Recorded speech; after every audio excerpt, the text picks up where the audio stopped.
അല്ല, ഇത് ആക്ച്വലി നമുക്ക് ഓപ്പോസിറ്റ് ഒരു ഗ്രൂപ്പായിട്ട് തന്നെ നമുക്കൊരു അറ്റാക്ക് പോലെ നമുക്ക് ഫീൽ ആയത്. കാരണം ഒരു കേസ് വരുന്നു, അതിൻ്റെ പുറകിൽ ഒരുപാട് സൈബർ ആക്രമണങ്ങൾ വരുന്നു, അതിൻ്റെ പുറകിൽ നമുക്ക് രണ്ടാമതൊരു ഫേക്ക് അലിഗേഷൻ വരുന്നു. ഇപ്പം എൻ്റെ ആദ്യ ഭാര്യയുടെ ഭാഗത്തു നിന്ന് ഒരു പോക്സോ കേസ് അലിഗേഷൻ വന്നിരുന്നു, അത് വരുന്നു. അപ്പോൾ അതിൻ്റെ ചുവട് പിടിച്ചുകൊണ്ടുള്ള ക്യാമ്പയിൻസ് വരുന്നു.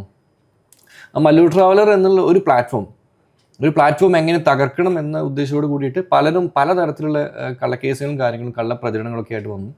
അതിലൊരു പക്ഷേ അവർ ആ ഒരു സമയത്ത് അതിൽ പലരും കുറച്ച് മാസങ്ങളിൽ വിജയിച്ചെന്ന് എനിക്ക് പറയാൻ പറ്റും. കാരണം ഇത് ജനങ്ങളുടെ മുന്നിലൊരു പോക്സോ കേസിലെ പ്രതി അല്ലെങ്കിൽ മറ്റ് ഒരു പീഡന കേസിലെ പ്രതി എന്നൊക്കെ പറയുമ്പോൾ ജനങ്ങൾ എപ്പോഴും അങ്ങനെയാണ് നമ്മൾ കാണുന്നത്.